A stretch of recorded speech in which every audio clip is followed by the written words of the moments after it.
Boa noite a todos os irmãos. Vamos continuar aqui a nossa reunião com perguntas e respostas. E já tem uma primeira pergunta aqui da irmã Rita de Cássia. Logo, logo a gente passa aqui para o irmão que está com a mão estendida. A Rita, ela diz aqui: boa noite. Gostaria, se for possível, explicar Filipenses, capítulo 2, versículo 4.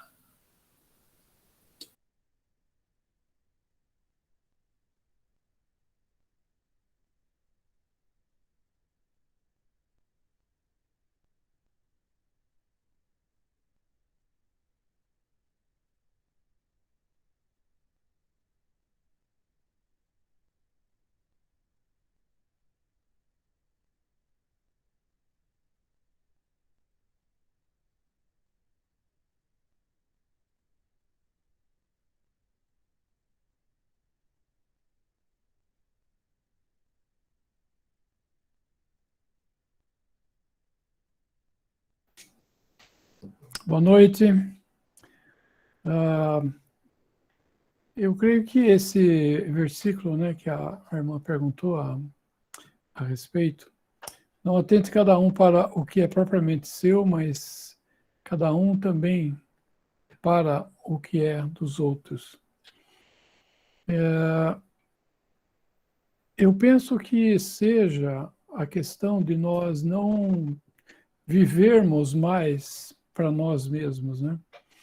Porque antes da gente se converter, antes da gente conhecer o Senhor, e o que a gente aprendeu no mundo, né, o que na escola, enfim, nós somos ensinados, né, nós somos doutrinados, por assim dizer, a sermos o centro do mundo, né? Então, a ser o melhor, o mais rápido, o mais, sempre o mais alguma coisa, né? E o mundo gira em torno disso, né? Em torno da glória do mundo, a glória do homem, o primeiro lugar, o que vai ser mais rápido no esporte, enfim, né? Tudo isso está dizendo que é em relação ao homem natural, né? E nas coisas do Senhor, não, né? Nós vemos que o Senhor Jesus fala que quando ele, na noite em que foi traído, né, João 13, fala que ele, depois da ceia, ele se levantou, pegou uma bacia de água, agachou e lavou os pés dos discípulos, né? Ou seja, ele tomou o lugar do que serve, não o lugar do que é servido, né? Então, eu creio que nesse sentido é o que está falando esse versículo, né? Não procurarmos ser servidos, né, pelos outros, mas servir aos outros, né, aos interesses, primeiramente aos interesses de Cristo aqui na Terra, né? Ele é outro, né? Ele é o outro, né? Talvez o outro mais importante, né, que haja, com certeza, mas ele tem os seus interesses também aqui na Terra. E muitas vezes os nossos interesses naturais não são os interesses dele, né? Então nós devemos abrir mão, né, da nossa da nossa vontade própria, né, daquilo que é nosso, para aquilo que é dos outros. Creio que é nesse sentido que fala. Não sei, os irmãos podem complementar também.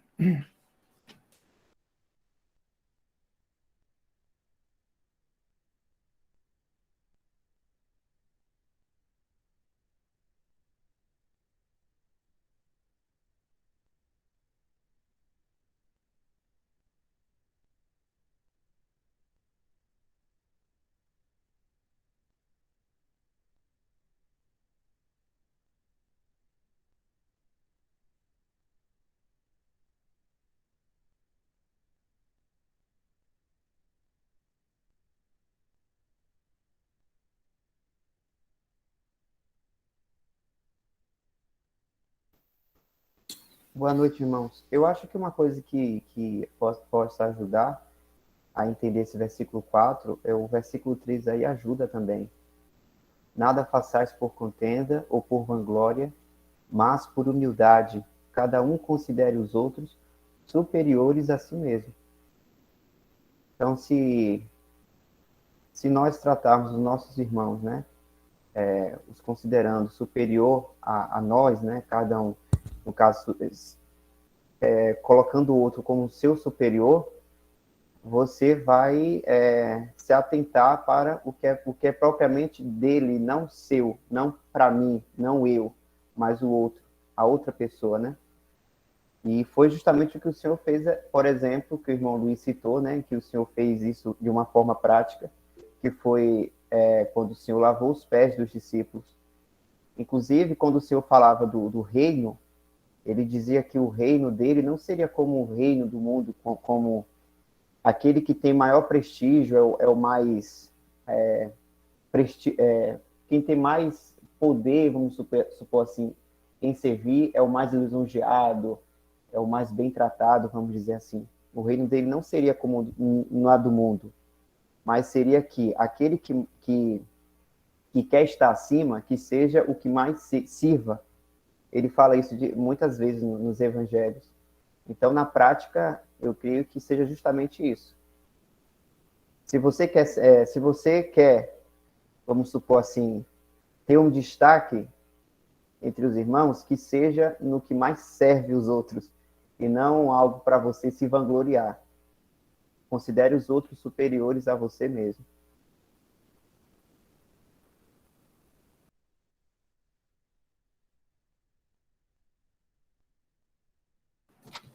É interessante isso que o Michel falou, né? De destacar entre os irmãos, né? Porque o Senhor, ele tinha por desejo, né? Ele veio para servir, né? Marcos 10 fala, né? Veio para servir e não para ser servido, né? Mas para servir e dar a sua vida. E interessante que quando os soldados foram prender, né, entre aspas, o Senhor Jesus lá no jardim do Getsemane, Judas precisou dar um aviso, né, um sinal para identificar dentre aqueles 12 que estavam ali, né, o Senhor e mais 11, né, dentre aqueles 12, quem era o Senhor. Porque o Senhor, no meio dos 12 discípulos, né, dos 12 apóstolos, ele não se destacava. Tanto assim que foi preciso esse sinal, né? Então, não há necessidade, né, de nós nos destacarmos, né? Muitas vezes a gente vai procurar glória de colocar, sei lá, olha, fui eu que sou eu que fiz, eu que não sei o quê, né? Não precisa, irmãos, né? Não precisa porque o Senhor sabe. E se nós fizermos algo que seja realmente bom, né, que seja realmente útil para os irmãos, não foi feito na minha força, né? Não foi feito na minha capacidade. Se eu fizer algo de bom para os meus irmãos, com certeza não foi feito na minha capacidade natural. Então é algo que, eventualmente, eu possa estar usando que eu recebi do Senhor. Né? Então, se de repente a pessoa recebeu, por que se gloria daquilo que não é natural seu, não foi algo que a gente conseguiu por esforço, enfim, né? As coisas que nós temos do Senhor e que realmente dão frutos para o Senhor são as características de Cristo na nossa vida. Isso é o que o Espírito Santo está querendo fazer em cada um de nós, nos conformando a Cristo. Então, se há alguma glória, vamos dizer assim, para Deus na nossa vida, é naquilo em que eu permito que as características de Cristo sejam vistas na minha vida. Isso traz glória para Deus. Mas não aquilo que eu sou em mim mesmo, né? Na minha capacidade intelectual, natural, do meu esforço, algum estudo, enfim, qualquer coisa nesse sentido. Né? É importante, muito interessante isso que Michel falou, que não há, né? O Senhor não se destacava. Né? E nós também não precisamos tentar nos destacar entre os irmãos. Né? Por quê? Porque, na verdade, tudo é do Senhor. Né? Tem um versículo que fala que tudo é vosso, né? Seja vida, seja morte, seja todas as coisas. Se não me engano, acho que é Romanos 8. Deixa eu ver se é. 1 Coríntios 3, 22. Ah, obrigado. Romanos 8, então acho que é outra coisa. 1 Coríntios 3, 28. Né? Dá, eu vou ficar compartilhando a tela aqui. Pode ser? Já estou pulsando aqui já sem parar. Ah, tá abrindo aí, já abriu. Portanto, o 21, né? Portanto, ninguém se glorie nos homens, porque tudo é vosso. Seja Paulo, seja Apolo, seja Cefas, seja o mundo, seja a vida, seja a morte, seja o presente, seja o futuro, tudo é vosso. Então, tudo faz parte, né, irmãos, da herança que Cristo comprou na cruz por seu sangue. E um dia nós seremos, já somos herdeiros, né? Mas somos herdeiros sem a herança, assim como o Senhor Jesus também, ele é o herdeiro de todas as coisas, e nós somos co-herdeiros com ele, né? Só que nós ainda não vemos que todas as coisas lhe estejam sujeitas. Mas, né, vemos a ele coroado de honra e glória, né? Como fala em Hebreus 2, né? Mas todas as coisas são nossas, e para o nosso bem. Não importa, seja Apolo, Cefas, o mundo, a vida, a morte, presente, futuro, né? Então, tudo é parte daquilo que Deus está querendo fazer em cada um de nós. Ou seja, nos conformando à pessoa de Cristo, né? Para que a gente, por assim dizer, fale como o Senhor falaria, pense como o Senhor pensaria, reaja como o Senhor reagiria, né? Então, nessas coisas a gente vê como nós estamos longe, né, do nosso,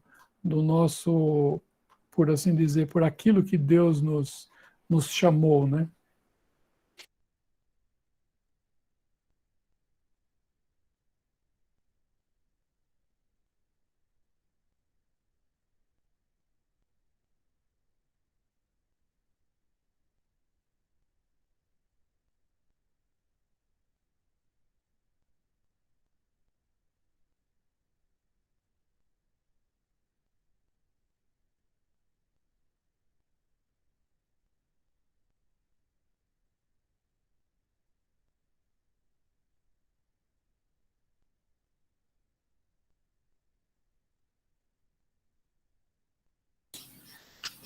Ô, Dal, boa noite. Boa noite, irmão Luiz. Tá ouvindo? Tudo bem? Estou ouvindo, sim, irmão. Tudo bem, Claudemar? É que minha ligação caiu. Estou ouvindo, sim. Tudo bem aí?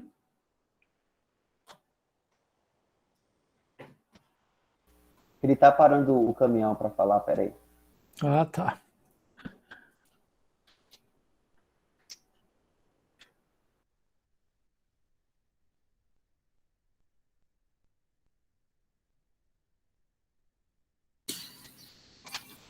A irmã Rita de Cássia agradece aqui. Obrigado, irmãos. Ô, Dal, boa noite, Luiz. Boa noite, Cláudio Mar. Boa Ô, noite, Dal, Cláudio. na versão do Darby, tem outra versão lá. Se quiser traduzir, Dal, pro Darby aí, ele diz pelo sentimento, não é às vezes a pessoa pensa que é alguma coisa de bem, material, alguma coisa, né? O Darby fala diferente, tem outra tradução.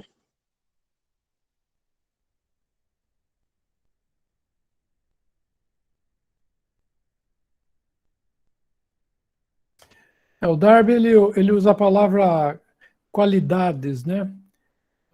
Ninguém considere as suas próprias qualidades, mas cada um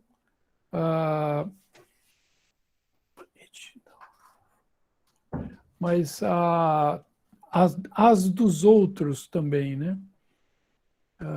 Então, tem uma outra conotação, assim, né? No sentido de não procurar aquilo que é meu mesmo, né? Mas do que é dos outros. Enfim, o que é muito importante, né? Uma coisa que é muito... Eu estava falando que a gente é doutrinado no mundo a pensar que o mundo gira em torno de nós mesmos, né? E quando a gente chega, né, ao conhecimento do Senhor Jesus e recebe-o não apenas como Salvador, mas como Senhor, então esse ponto de atração, por assim dizer, nós saímos desse ponto e agora ele é que tem esse centro, esse ponto, esse centro de onde todas as coisas giram em torno dele, né?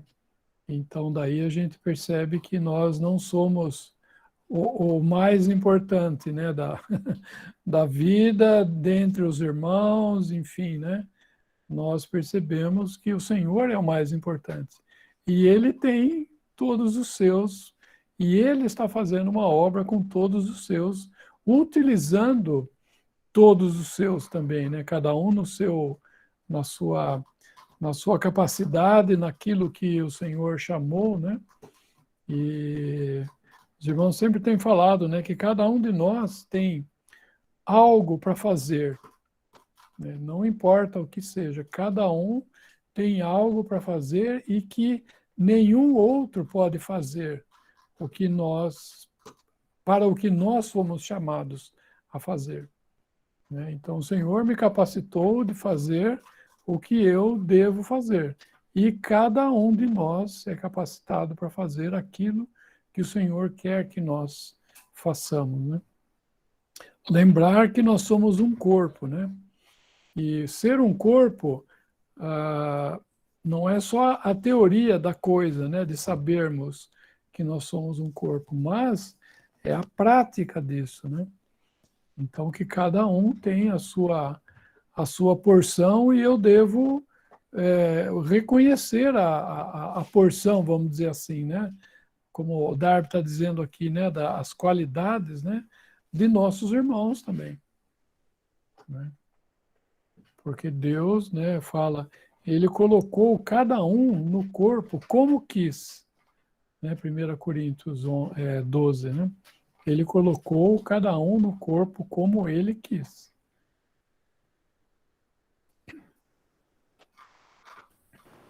Dá para entender melhor esse assunto, irmãos, também, porque no começo da...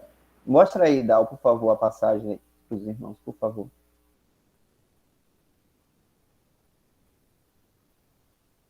Nesse versículo, o apóstolo Paulo está dando essa exortação, né? Não atente cada um para o que é propriamente seu, mas cada qual também para o que é dos outros. Aí, a partir do verso 19 dessa mesma passagem, aí o apóstolo Paulo fala que vai enviar Timóteo. E aí ele cita, só que agora, dessa vez, ele conta como é que está o testemunho da igreja, de acordo com essa orientação que ele deu lá no início. Ele fala assim, Espero no Senhor Jesus que em breve vos mandarei Timóteo, para que também eu esteja de bom ânimo, sabendo dos vossos negócios. Desce aí, Dal, por favor, mais. Porque a ninguém tenho de igual sentimento que sinceramente cuide do vosso estado. No caso aqui, ele está falando de Timóteo.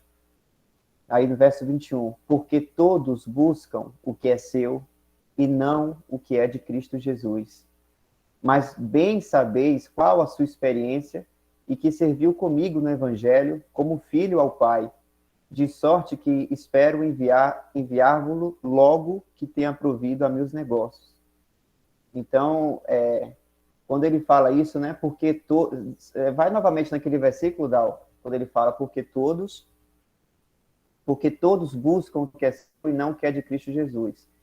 Esse todos aí, acredito que não é realmente todos, né, mas aqui eu acho que essa palavra todos já dá para imaginar que o testemunho da igreja, já naquela época do apóstolo Paulo, as pessoas já, os irmãos, né, o testemunho como um todo, já não estava naquele ânimo de fazer a vontade do Senhor, né, de manifestar a glória de Cristo, como o irmão Luiz falou aí, que é um serviço na prática, algo que é visto na prática, né? E o Timóteo, o apóstolo Paulo fala que a própria assembleia lá dos filipenses, né, dos filipenses, eles reconheciam que Timóteo fazia o que Cristo queria que ele fizesse, ele não fazia a sua própria vontade.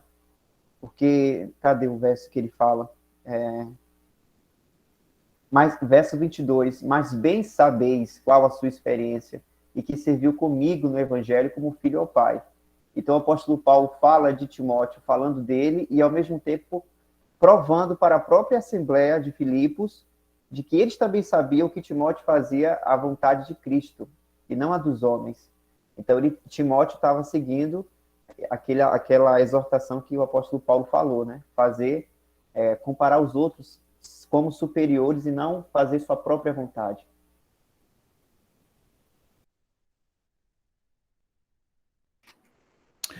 Uma coisa que estava acontecendo também aqui na Assembleia de Filipos, e que Paulo, um dos motivos também porque ele escreve essa epístola, né, era exatamente isso, o versículo 4, que a gente está lendo, no capítulo 2, né, e o versículo 5 também, né, de sorte que haja em vós o mesmo sentimento que houve também em Cristo Jesus. E daí Paulo vai falar, né, da humilhação do Senhor e da sua exaltação. E ele fala isso também por causa do capítulo 4, Dal, por favor, versículo 1.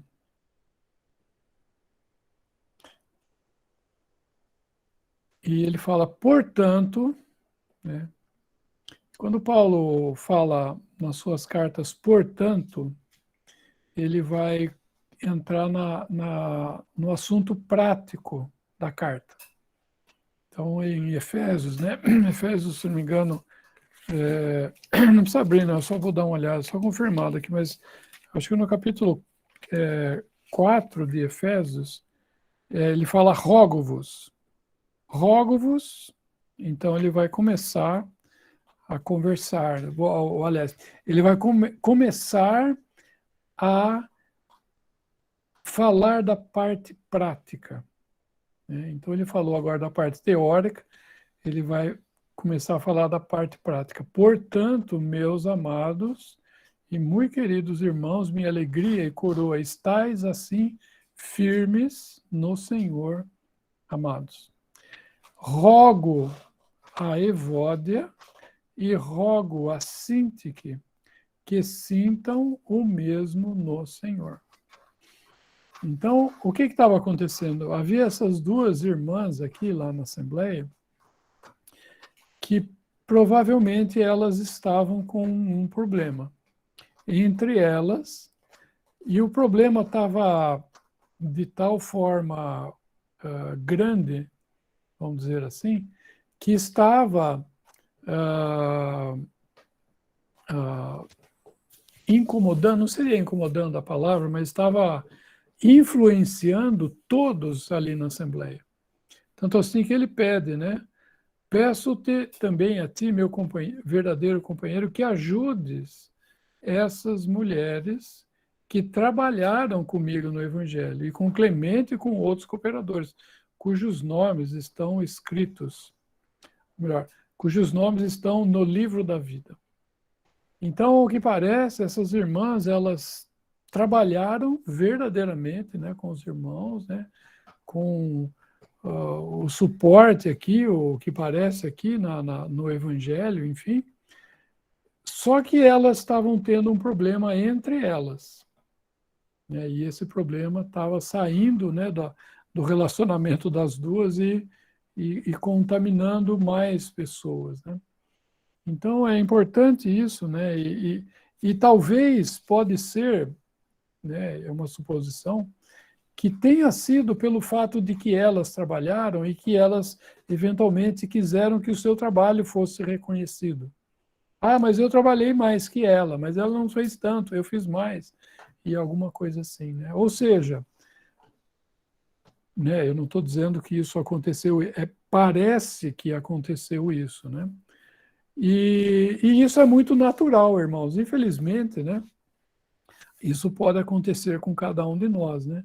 Fazermos algo e achar que nós estamos fazendo muita coisa para o Senhor e tal, e o reconhecimento, porque eu, entre os irmãos, sou o irmão, sabe? Então, irmãos, não pode haver isso. Não pode haver nem por parte daquele que, vamos dizer assim, se acha, né? E nem por parte daqueles que veem o irmão, enfim, tem um contato com ele, achar que ele é algo. Não é? Porque nós devemos achar que quem é algo ou quem é a pessoa é o Senhor. E nós, todos os outros, quem somos? Somos salvos, pecadores, salvos, hoje filhos de Deus, né, com grande privilégio de filhos de Deus, e cada um de nós tendo que ser muito trabalhados dentro, né, de nós, para que aquilo que seja bom, que é de Cristo, possa ser visto em nossa vida. Porque na nossa vida mesmo, irmãos, né, não há nada, né? Paulo fala, né, eu sei que na minha carne não habita bem algum, né? E eu quero fazer o bem, não consigo, né? Isso aí é o homem tentando fazer as coisas do Senhor na carne, né? Não consegue. Então, isso é uma coisa muito importante, né? De nem nos acharmos algo e nem achar nossos irmãos, né? Puxa, ó, aquele irmão, ele é o cara, né? Não é o cara. O Senhor é a pessoa, ele é o principal e a razão de o irmão ser o que ele é, né? Se ele estiver, logicamente, andando em espírito e fazendo as coisas dirigido pelo Senhor, né? Então, isso é muito importante, né? De nós olharmos para o Senhor.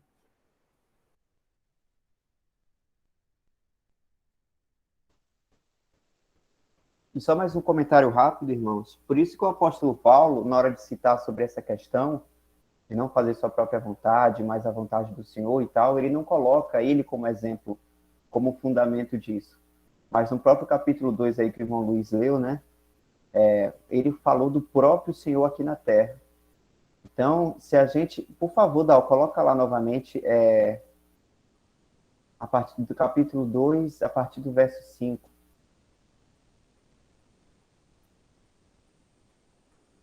Fala assim: de sorte que haja em vós o mesmo sentimento que houve também em Cristo Jesus, que, sendo em forma de Deus, não teve por usurpação ser igual a Deus, mas aniquilou-se a si mesmo, tomando a forma de servo, fazendo-se semelhante aos homens, e, achado na forma de homem, humilhou-se a si mesmo, sendo obediente até a morte e morte de cruz. e pelo que também Deus os exaltou soberanamente e lhe deu um nome que é sobre todo nome. Então, assim, esse aqui é o nosso grande exemplo. Não é o apóstolo Paulo, não é o apóstolo Pedro, é o próprio Senhor.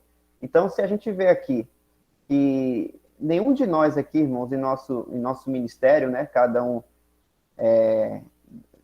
que tem, né, no seu exercício com o Senhor da obra que faz, que anda, né, que ele nos deu essa obra, nenhuma dessas obras chega ao nível que o Senhor fez, de morrer na cruz e sofrer no lugar de um pecador. A maior obra Cristo já fez, e ele fazendo essa maior obra, e também por ele ser o próprio Deus, né, e se fazendo de servo, quem de nós, irmãos, pode chegar para outros irmãos e pedir para que a gente seja valorizado pelo que a gente faz? Que mérito a gente tem se até o próprio Senhor, que é o nosso cabeça, né, a cabeça do seu corpo, que é a igreja, ele se fez servo.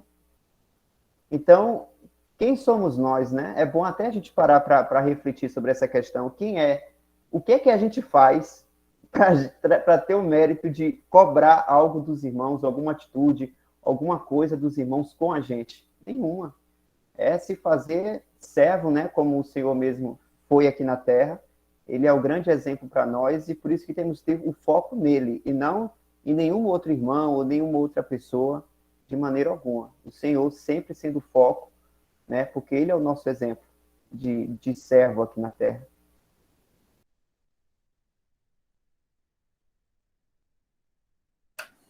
É só eu complementando uma coisa, interessante isso que o Michel falou, porque muitas vezes tem uma parábola em Marcos 8, eu não sei, eu devo ter comentado já com os irmãos aqui, mas eu acho muito interessante isso daqui. Eu acho que ela cai muito bem aqui no assunto que a gente está conversando. Em Marcos 8, Dal, por favor, versículo 22. Fala assim: E chegou a Betsaida, e trouxeram-lhe um cego e rogaram-lhe que lhe tocasse. E tomando o cego pela mão, levou-o para fora da aldeia, e cuspindo-lhe nos olhos e impondo-lhe as mãos, perguntou se via alguma coisa. E levantando eles os olhos, disse: Vejo os homens, pois os vejo, como árvores que andam. Depois tornou a pôr-lhe as mãos nos olhos, e ele, olhando firmemente, ficou restabelecido e já via ao longe e distintamente a todos. Olha que interessante, esse milagre que o Senhor fez, é interessante que ele fez o lodo, né, cuspiu nos olhos, né, que fala. Onde é que fala aqui? Cuspindo-lhe nos olhos, impôs-lhe as mãos e perguntou se viu alguma coisa. Então parece que o milagre não aconteceu plenamente. Parece que foi um milagre que teve duas partes. Teve uma parte que ele começou a ver os homens como árvores, e depois a segunda parte, que ele começou a ver os homens distintamente. Né? E o que isso fala para a gente? Isso fala, irmãos, que nós éramos cegos. Né? Éramos cegos, não tínhamos capacidade de discernir nada com relação às coisas de Deus. E um dia o Senhor nos tocou os nossos olhos, e a primeira coisa que a gente viu, nós olhamos, né, para o nosso lado, né? Graças a Deus nós fomos salvos, né? E nós vimos os irmãos, porque os irmãos estavam falando as coisas para a gente, e nos ensinando, e falando de Cristo e tal, e nós fomos olhando assim para os irmãos, e olhando eles como grandes árvores. Nossa, aquele irmão é uma árvorezona, não é? Aquele outra árvore grande, né? Irmãos, se a gente estiver olhando para os irmãos e vendo-os como grandes árvores, nós não estamos enxergando direito. Nós precisamos que o Senhor coloque a mão novamente nos meus olhos e mostre o que eu devo realmente enxergar. Porque olha que interessante. Ele fala no final do 24, né? Pois os vejo como árvores que andam, né? Grandes homens, grandes. Lembra da parábola da mostarda? Plantou-se a semente e ela se tornou uma grande árvore, uma grande coisa, né? E às vezes nós olhamos para os irmãos e achamos grandes irmãos. Irmão, nós não estamos enxergando bem. Precisamos do Senhor colocar a mão nos nossos olhos. Versículo 25. Tornou a pôr-lhe as mãos nos olhos. E ele, olhando firmemente, ficou restabelecido e já via ao longe e distintamente a todos.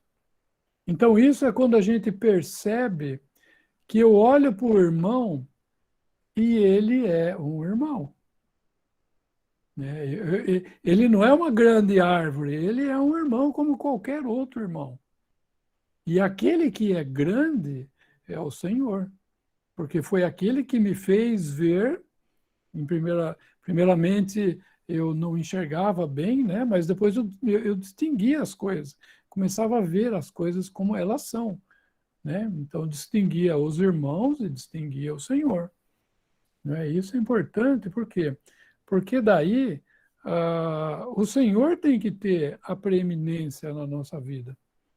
Né? O Senhor, ele quer ter o nosso coração inteirinho para ele, e ele não quer dividir esse coração com nenhum outro irmão, por mais destacado, vamos dizer assim, que o irmão possa ser. Entende? Tem uma vez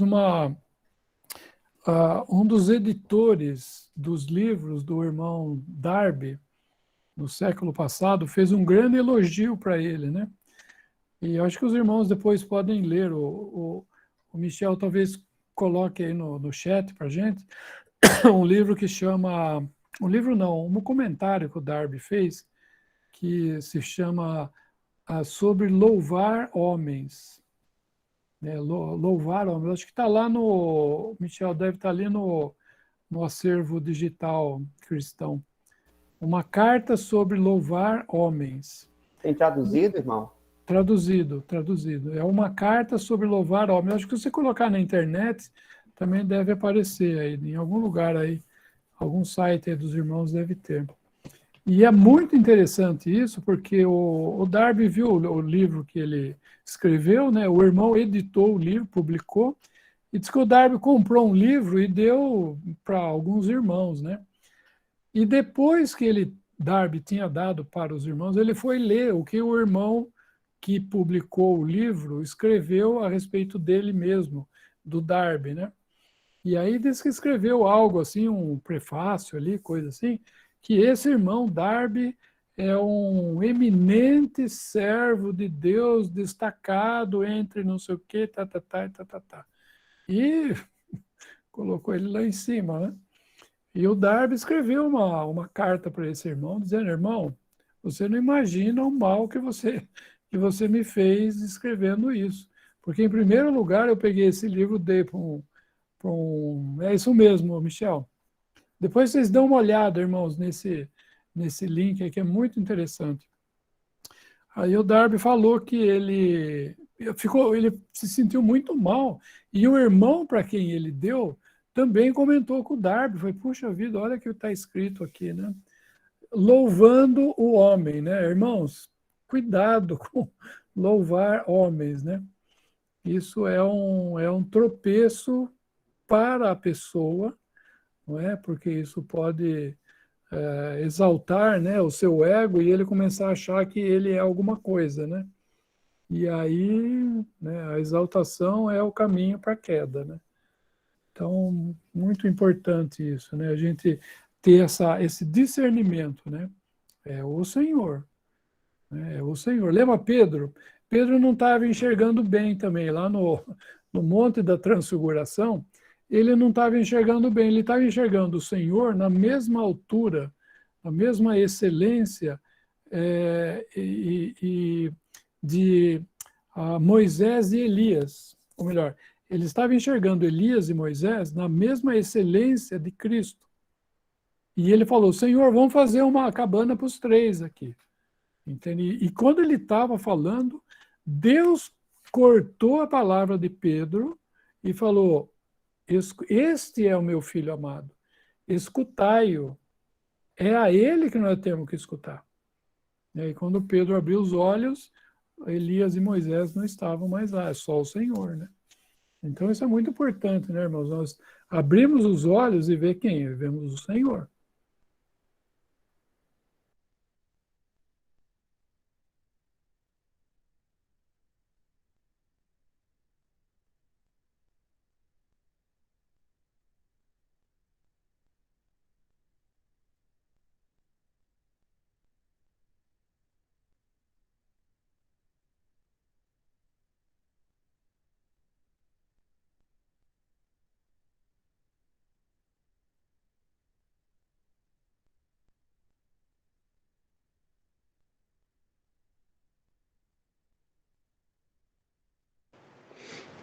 Luiz, me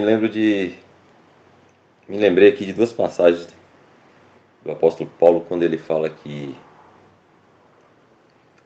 ele não batizou alguns, mas ele não tinha sido chamado para batizar e para pegar o evangelho. E uma outra que ele fala que ele conhecia um homem, né, que há 14 anos e tal.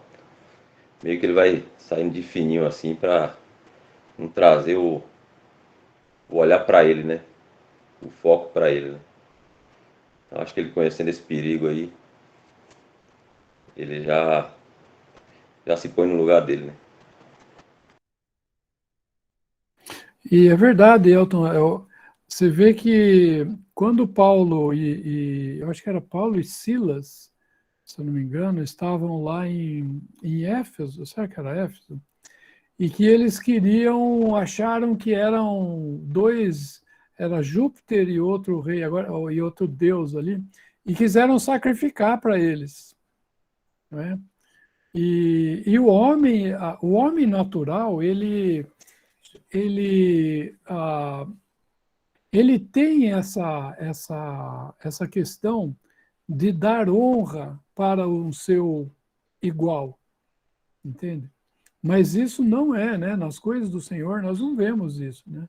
Nós vemos que toda honra e toda glória ela é devida apenas a Cristo, ao Pai, né? Logicamente a Deus e ao Senhor Jesus. E o homem natural ele tem como chama? Essa questão, né, de exaltar o seu igual, porque ele exaltando o seu igual, ele está individualmente, é exatamente essa passagem. Era exatamente Paulo e Barnabé, né? Versículo 11. E as multidões, vendo o que Paulo fizera, levantaram a sua voz, dizendo em língua licaônica, fizeram-se os deuses semelhantes aos homens e desceram até nós. E chamaram Júpiter a Barnabé e Mercúrio a Paulo, porque este era o que falava. E daí quiseram, acho que um pouquinho mais, acho que fala que quiseram sacrificar para ir, no 13. E o sacerdote de Júpiter, cujo templo estava em frente da cidade, trazendo para a entrada da porta touros e grinaldas, queria com a multidão sacrificar-lhes. Ouvindo, porém, isto, o apóstolo Barnabé e Paulo rasgaram os seus vestidos e saltaram no meio da multidão, clamando e dizendo, varões, por que fazeis essas coisas? Nós também somos homens como vós, sujeitos às mesmas paixões, e vos anunciamos que vos convertais dessas vaidades ao Deus vivo que fez o céu e a terra e o mar e tudo quanto há neles. Exatamente isso, né? Então, interessante isso que o Elton falou, porque Paulo falava e ele saía de uma forma que o único que era visto era Cristo. Né? O grande evangelista, quando ele prega, o nome dele não aparece. Não é? Aparece que nome? Aparece o nome de Cristo. Então ele se esconde, por assim dizer, né? Ele se esconde sobre esse nome e ele não aparece. Quem era que falou? Olha, não sei, Foi alguém que falou, e esse alguém falou de Cristo. E nós cremos no Senhor, e olha, entende? Isso é a questão, né? A glória é não se mostrar, né? Não é a glória não é se mostrar, é não se mostrar. Nem os anjos gostam, hein, irmão? Lembrei de Apocalipse 19, quando o apóstolo João se prostrou aos pés do anjo.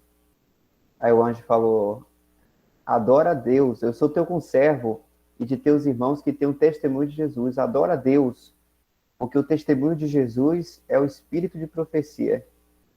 Então, nem os seres celestiais, eles ficam incomodados quando são honrados, como se fosse Deus eles, né? Então, até os anjos também se colocam no devido lugar sobre essa questão.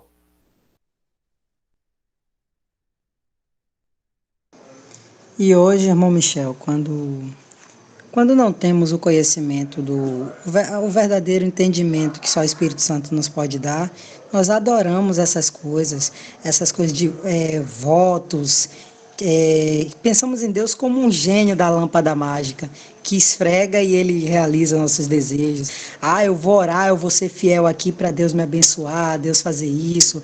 Vou fazer um voto, Senhor, eu vou fazer um voto aqui, com esse voto eu vou fazer tal coisa e você vai me abençoar em tal área.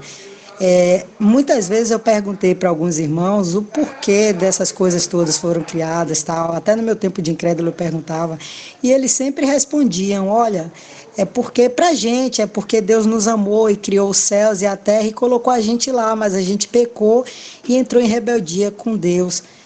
Em certa parte está certo, pecamos e entramos em rebeldia com Deus, só que a questão de ter criado tudo para nós, eu li em Romanos que não foi nada para a gente, tudo é para Cristo. Tudo, o Cristo é o centro. Principalmente, acho que é Romanos 11:22 que diz: porque dele, por ele e para ele são todas as coisas. Então devemos reconhecer isso, é Cristo o centro e não o homem.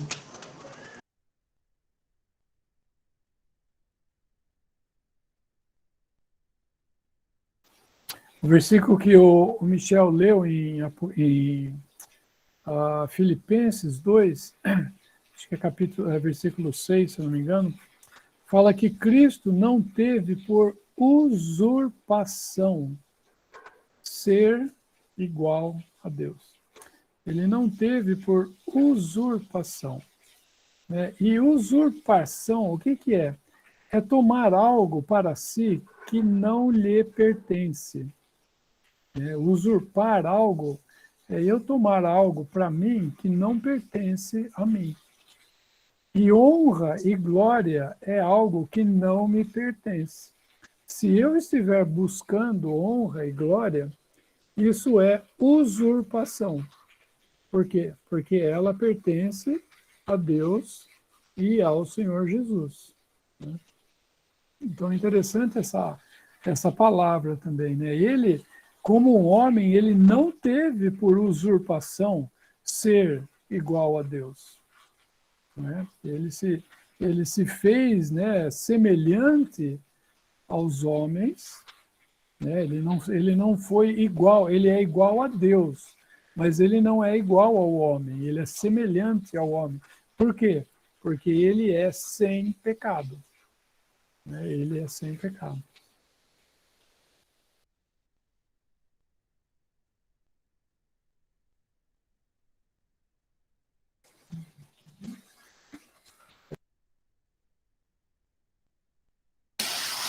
A irmã Rita também lembra aqui, né, o momento em que João Batista fala: importa que ele cresça e eu diminua.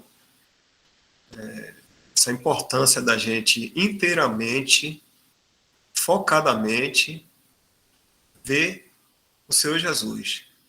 Ele, na sua primazia e único, né? Ímpar. É um homem, ele é ímpar.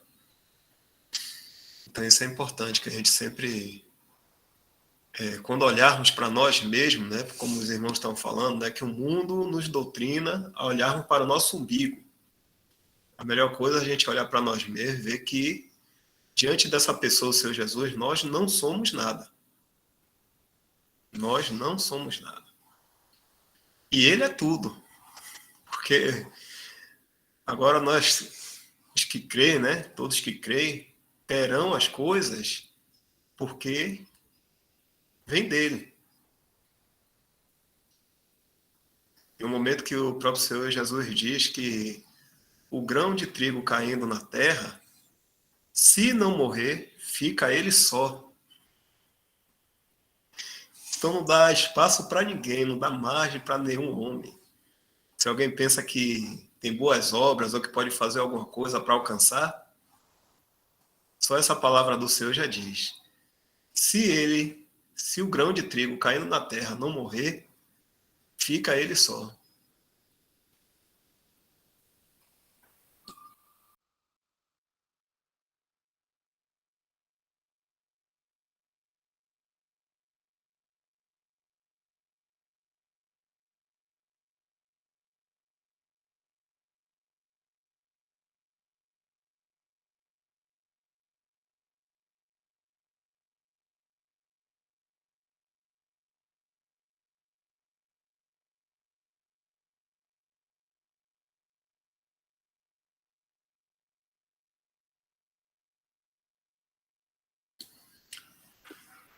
Só dando um tempo aqui para ver se algum irmão tem mais algum pensamento. Está sendo muito bom isso, a gente meditar na pessoa do Senhor, enxergar plenamente Ele em nossa vida. Se nenhum irmão for falar mais alguma coisa aí, Eric e Viviane, tá com a mão levantada ainda, e Eric, ou Viviane, né? Não sei qual dos dois, pode querer fazer a pergunta aí, ou os dois. Pergunta assim, dobrada é mais cara, hein? Como é? Pergunta assim, dobrada é mais cara. Eric e Viviane aí. Estão com cãibra já, meu Deus do céu. Mais de 1 hora com a mão levantada. As reuniões estão... Uma pergunta agora é 1 hora para responder. Mas o assunto foi muito maravilhoso. E pode até continuar o assunto, que a minha pergunta não tem muito a ver com o assunto de agora, não, mas falar sobre o Senhor, assim, colocar ele em primeiro lugar, está sendo maravilhoso todo o comentário aí.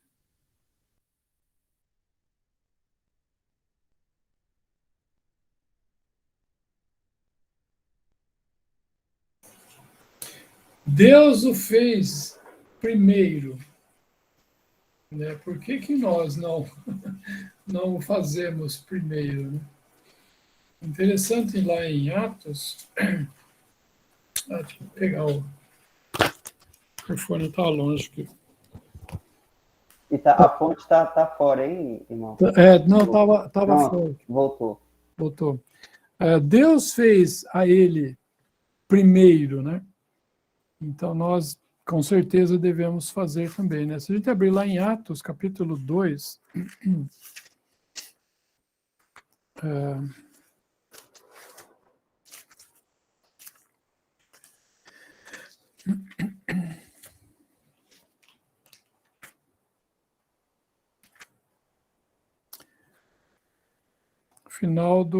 no versículo 36,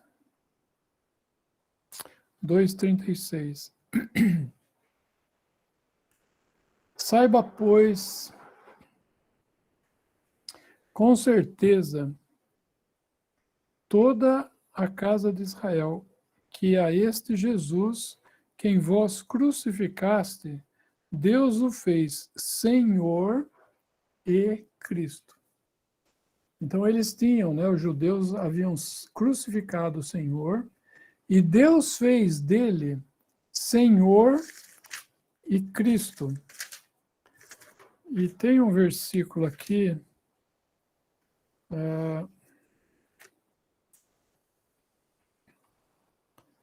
deixa eu ver aqui.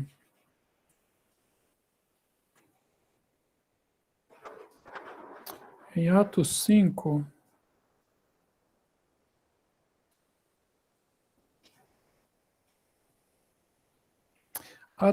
versículo 29.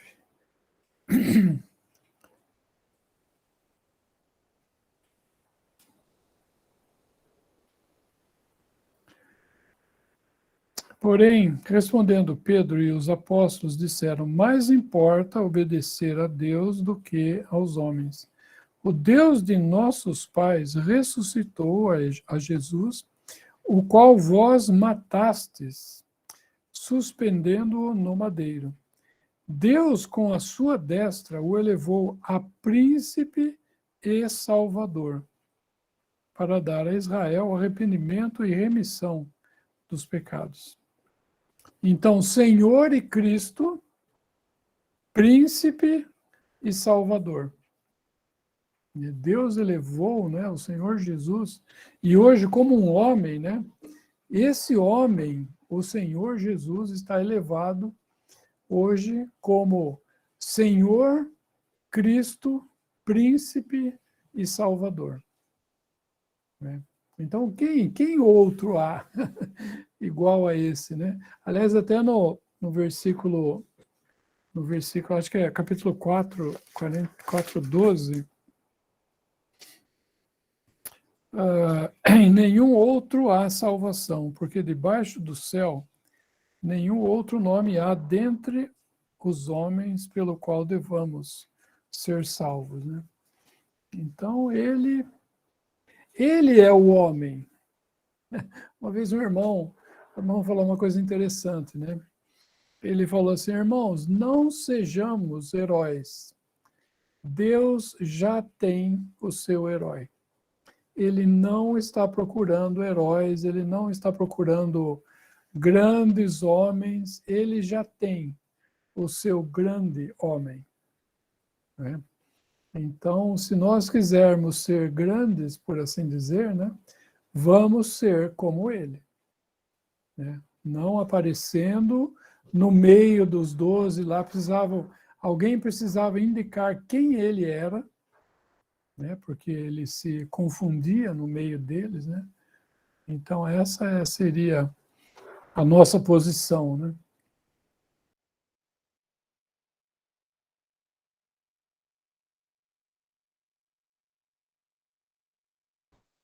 E é isso que eu acho maravilhoso, irmão Luiz e irmãos e irmãs. É que a fonte do Senhor é tudo, é todas as coisas, que até o próprio exemplo também veio dele mesmo. É interessante que quando vai falar, quando o apóstolo Paulo nos dá orientações, né, nas epístolas, de como devemos agir, como devemos viver, o exemplo é justamente o Senhor, aquele que pede e orienta, é o mesmo que passou por todas essas coisas, inclusive muito mais, né? E ele é o principal exemplo. Então, o que ele nos pede hoje não é algo impossível de se obedecer, porque ele mesmo conseguia obedecer. Por isso que houve esse requisito dele se fazer homem, para poder ser um representante de nós. Então, ele não veio aqui como um espírito, como uma entidade, assim, sobrenatural nesse sentido. Não, ele continuou sendo Deus, mas se transformou como homem. Inclusive, tem uma passagem em Hebreus que fala, né, que ele sabe, conhece os nossos sofrimentos, porque ele também foi homem e passou por isso, suportou também. Eu não sei se é exatamente em Hebreus, irmãos, se alguém conseguir lembrar, tem que é uma passagem importante para a gente ler. Eu acho que quando ele fala que ele é o nosso sumo sacerdote... Hebreus mesmo.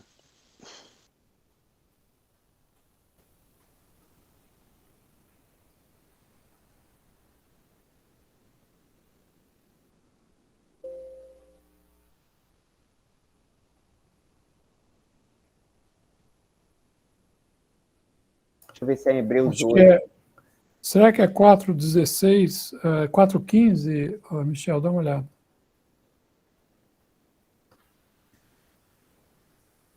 Justamente, irmão Luiz. Hebreus 4, a partir do 14.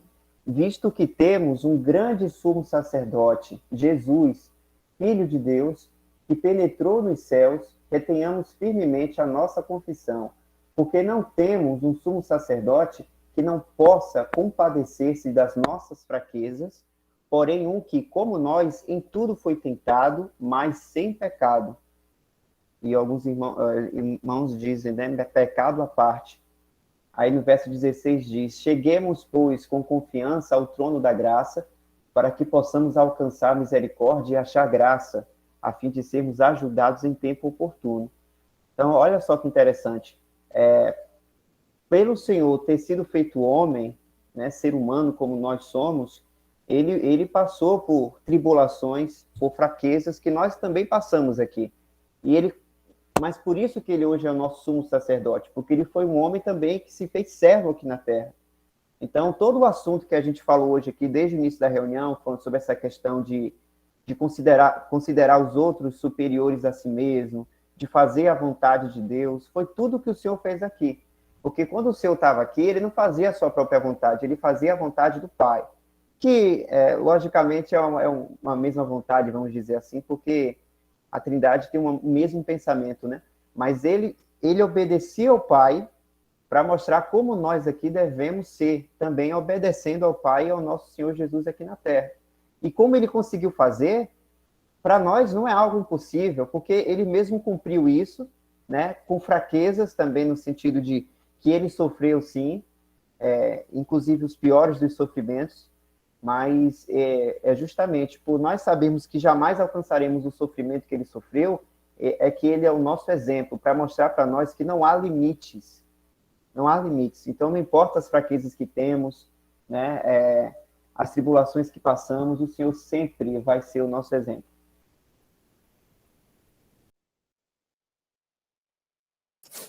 E uma coisa interessante também é que o Senhor se compadece, no versículo 15, das nossas fraquezas. Ele não se compadece dos nossos pecados. Existe uma diferença muito grande de pecado e fraqueza. Então, nós somos fracos, mas não é por causa de sermos fracos que nós temos desculpa para pecarmos. Nós não temos desculpa para pecarmos. Por quê? Porque nós temos provisão nas nossas fraquezas para não pecarmos. Abre, por favor, o Down, em 2 Pedro, 2 Pedro, capítulo 1.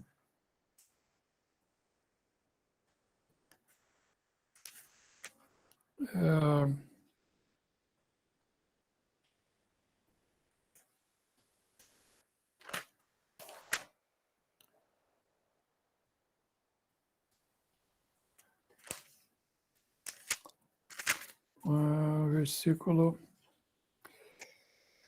3. Versículo 3. Finalzinho fala de Jesus, nosso Senhor, visto como o seu divino poder nos deu tudo o que diz respeito à vida e piedade. Nos deu tudo o que diz respeito à vida e piedade. O que é piedade? Piedade é viver de uma maneira pia, ou seja, de uma maneira como Deus, de uma maneira piedosa, né? Piedosa não é nesse sentido, né? A piedade é uma palavra que hoje muitos pensam que é, sei lá, eu tenho piedade de uma pessoa que está com fome, está passando necessidade, né? Não é esse o sentido da palavra piedade, a palavra bíblica, piedade. A palavra bíblica, piedade, ser uma pessoa pia é não ser uma pessoa ímpia. Né? O contrário de ser piedoso é ser ímpio, é andar de uma maneira ímpia, não é? Impiedoso, ímpio. Né? Então, o Senhor nos deu tudo o que diz respeito à vida e à piedade, ou seja, eu andar como Deus gostaria que eu andasse aqui. Então, tenho fraqueza? Todos nós temos, irmãos. Eu e todo o ser humano tem. Não é? Agora, o Senhor se compadece da nossa fraqueza e nos ajuda, mas Ele não se compadece dos nossos pecados. Por quê? Porque nós temos provisão para não pecar. A liberdade que nós temos hoje em Cristo, qual é a nossa liberdade cristã, né? Que nós falamos tanto, a nossa liberdade cristã. Qual é a nossa liberdade cristã? É viver sem pecar. Hoje eu não preciso pecar. Se eu vivo em pecado, se eu cometo um pecado hoje como um cristão, eu faço isso porque eu quero fazer, não que eu precise fazer. Como antigamente, eu antigamente, quando não conhecia o Senhor, eu servia a carne e o pecado, e mesmo que eu não quisesse fazer isso, eu fazia. Nós éramos escravos do pecado, a palavra fala. Hoje nós temos liberdade para não pecar.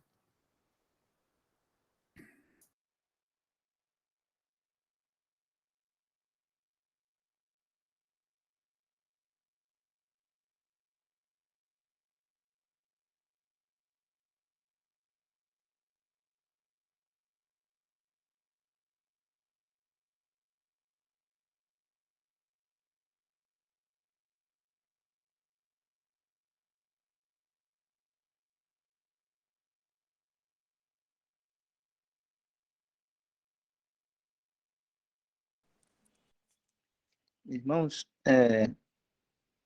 1 Timóteo, capítulo 3, verso 16, lá fala assim, já está colocando aí, né? Fala assim, sem dúvida alguma, grande é o mistério da piedade. Aquele que se manifestou em carne, foi justificado no Espírito, visto dos anjos, pregado aos gentios, crido no mundo e recebido acima na glória. Aí tem um comentário do irmão, eu não sei pronunciar o nome dele, é G.H. Roy, que eu li num texto dele, A Igreja do Deus Vivo. Esse irmão fala que esse mistério da piedade fala de que, entre aspas, né, ele falou que a vida de Jesus possa ser vista em nós. Né? Então, isso é interessante, né, quando o irmão está falando aí, né, e ele citou 1 Pedro, né, que diz, verso 3, visto como seu divino poder nos deu tudo que diz respeito à vida e piedade, né? Nós temos tudo, nós temos Cristo, temos o Senhor Jesus. E viver uma vida piedosa, né, é fazer com que essa vida, né, que ele nos deu, a próprio Senhor Jesus, a vida dele, possa ser vista em nós. Né? É interessante esse comentário, aí queria linkar também com esse 1 Timóteo 3,16, para os irmãos poderem meditar também nisso aí. Só isso, irmão.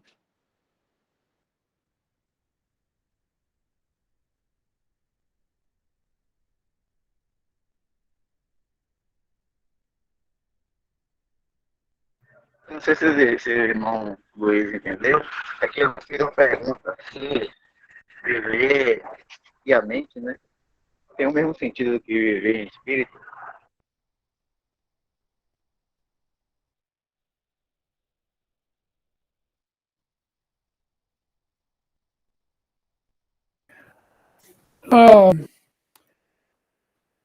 Se eu viver em espírito, ou seja, dirigido, cheio do Espírito de Deus, eu vou fazer, não vou fazer a vontade da carne, mas vou fazer a vontade do Espírito de Deus, Então, se eu andar em espírito,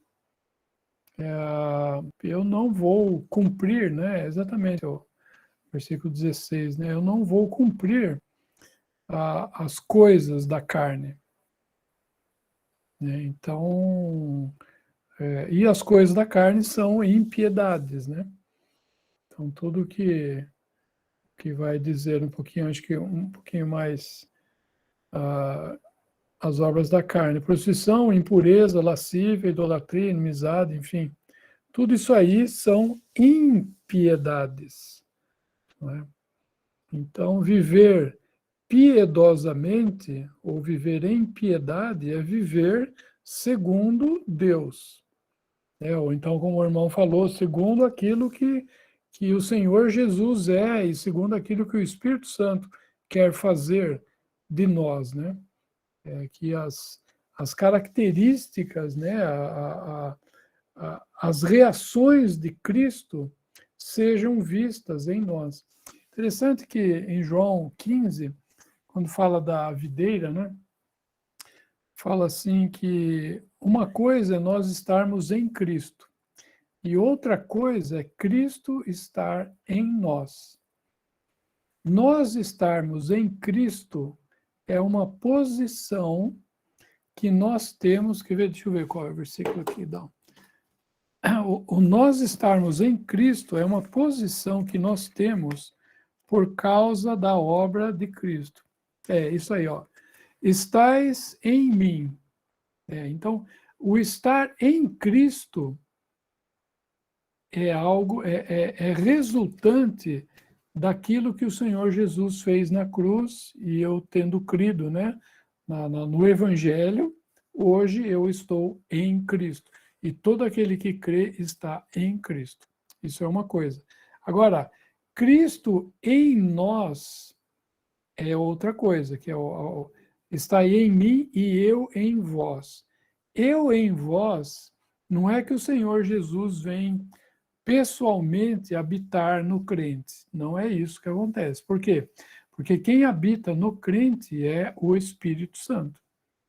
Mas Cristo em nós significa que eu demonstro na minha vida, por causa da obra do Espírito Santo dentro de mim, me conformando ou me fazendo tomar a forma de Cristo. Então, ele fazendo isso em mim, eu começo a mostrar as atitudes de Cristo, as reações de Cristo, o que o Senhor falaria, aonde o Senhor iria, o que o Senhor faria, enfim, percebe? É a vida de Cristo em mim, né? Não é ele pessoalmente em mim, né? Mas é a sua vida sendo manifestada em mim. Lembre-se que ele é o cabeça e nós somos o corpo. Não é? Então, o cabeça não está na terra, mas o corpo está. Então, nós deveríamos representá-los de uma forma, como chama? De uma boa forma ao Senhor, né? E, com certeza, irmãos, não fazemos isso, né? Nós olhamos para o testemunho cristão, né? Lá em João 17, o Senhor fala, para que eles sejam um, para que o mundo creia que tu me enviaste, né? E é uma vergonha a gente olhar para o lado e ver como chama? O testemunho está desmoronado, né? Por assim dizer, né? Cada um falando uma coisa, né? Não existe, muitas vezes, o mesmo pensamento com relação a doutrinas principais, e muitas vezes entre nós mesmos, né? Os irmãos reunidos, né? Há, às vezes, questões, né? Enfim, então tudo isso, né? Não, com certeza, né? Não reflete Cristo.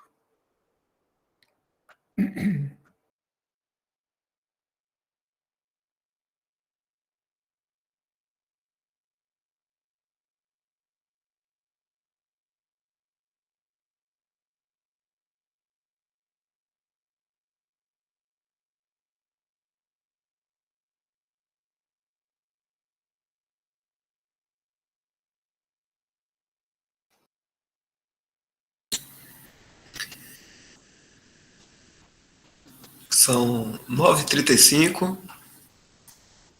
Eric, perguntar primeiro ao irmão Luiz Amalfi. Ainda dá para mais uma pergunta aí, a questão do irmão Eric e Viviane. Vamos sim. Pode ser. Eric e Viviane, fiquem à vontade. A minha pergunta é a seguinte. Boa noite, irmãos, na verdade.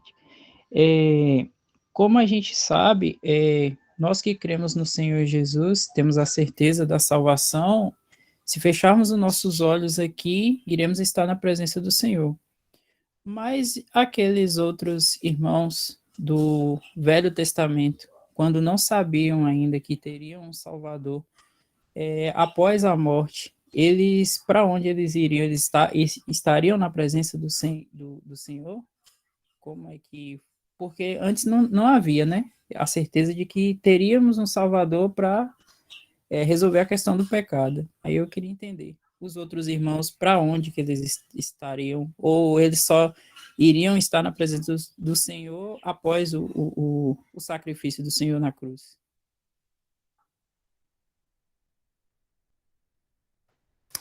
Quando que começa, o Eric,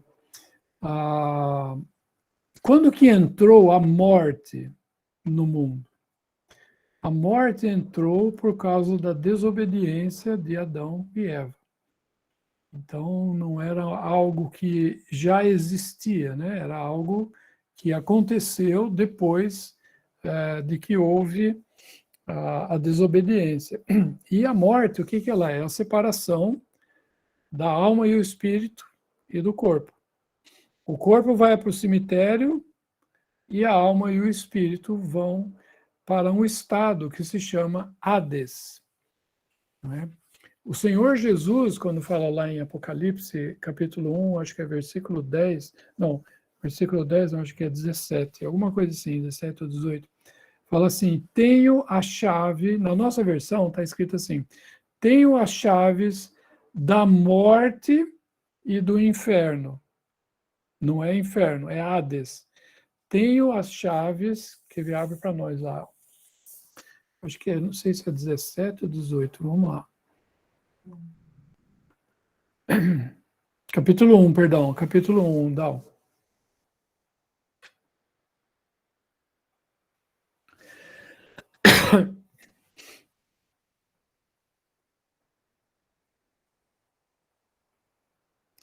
Mais para frente, mais.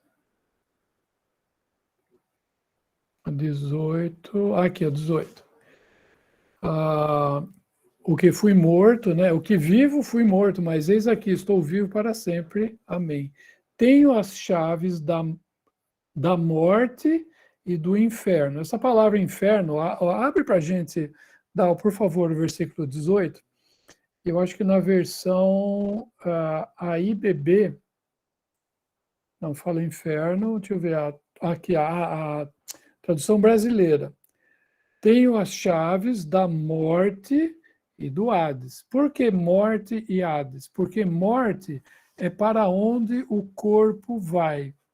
E Hades é para onde o espírito e a alma vão.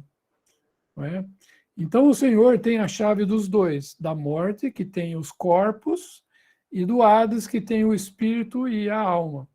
O Senhor vai abrir isso na ressurreição, e esses corpos se unirão novamente, os corpos que estão na morte se unirão com o espírito e a alma que estão no Hades. E juntamente agora a pessoa, ela ressuscita, né, ela mesma, com o seu corpo, com o seu espírito, com a sua alma. Então, respondendo, Eric, no Velho Testamento era a mesma situação. Havia o Hades, que no Velho Testamento é chamado Sheol, que é a palavra hebraica, né? Hades é a palavra grega, Sheol é a palavra hebraica. E a morte, sempre houve a morte, né? Todos que morreram ou foram enterrados, às vezes morriam num incêndio, queimados, ou um navio afundava, enfim, né? Cada um está na morte em alguma dessas questões, né? Dessas formas, né? Mas a diferença, então, voltando, os santos do Velho Testamento, quando eles morriam, o espírito e a alma deles iam para o Hades. E hoje o espírito e a alma daquele crente que falece, que dorme no Senhor, né? Aonde que vai o espírito e a alma dele? Vai para o mesmo lugar, para o Hades também. A diferença é que nós sabemos para onde vamos. E a diferença deles é que eles não sabiam para onde eles iriam. Não é? Mas que eles foram para o mesmo lugar, eles foram para o mesmo lugar. Um dia o Senhor vai usar a chave, né? Essas chaves para abrir o Hades daquela porção que é o paraíso, ou o seio de Abraão, não é? E todos esses que estiverem nessa situação, esses espíritos e almas saem do Hades, juntamente com os seus corpos que são levantados da morte, e eles se juntam, e eles, então, ali acontece a ressurreição. E no Hades vai ficar a alma e os espíritos que estão já em tormento, desde o primeiro que morreu sem fé, não é? Até o último que morrer sem fé no final do milênio, né? Então, esses, depois de que, quando cai o fogo sobre a terra e destrói todas as coisas, aí fala em Apocalipse, né? A morte e o Hades deu os mortos que neles há. E a morte também deu os mortos que nela haviam, né? Então, isso é ressurreição para juízo, né? Mas a diferença é essa, né? No fim, a resposta foi um pouco maior, mas a diferença é que eles não sabiam para onde iam, e nós sabemos para onde vamos, né? Caso o Senhor venha depois de a gente morrer, né? Nesse caso.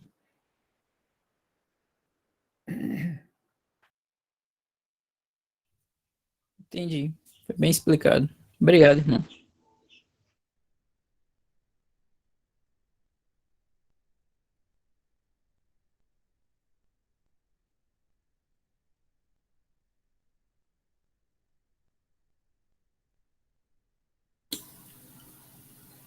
Ok, irmãos. São 9h43. O horário já tá bom, né? Mas uma ótima reunião que o Senhor nos permite. A fonte é Ele, né? E nós aqui estamos sendo alimentados. Graças ao Senhor por tudo. Irmão Elton, a gente está se despedindo hoje, né? Você poderia agradecer, Elton? Vamos lá. Irmãos, licença, só um momentinho. Antes de dar graça, poderia colocar 1 Pedro 3, 1 Pedro 4, 10 e 11, só para poder a gente ler antes de dar graça, por favor. Certo, vamos lá.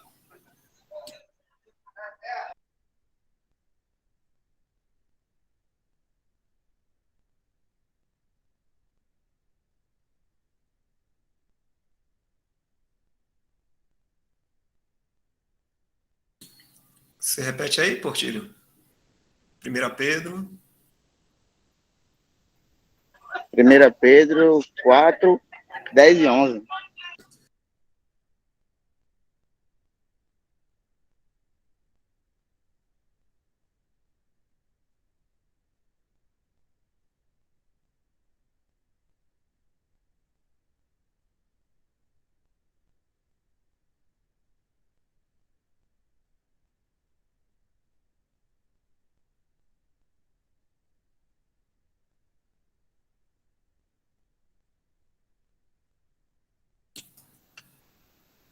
Quer ler aí?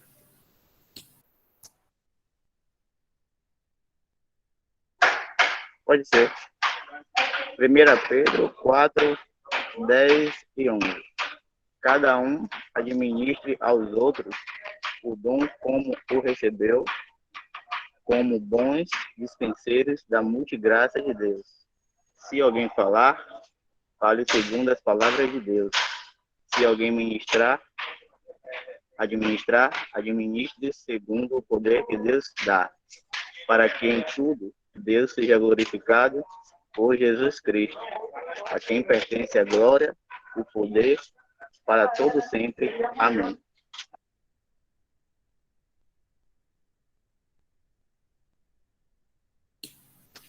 Amém.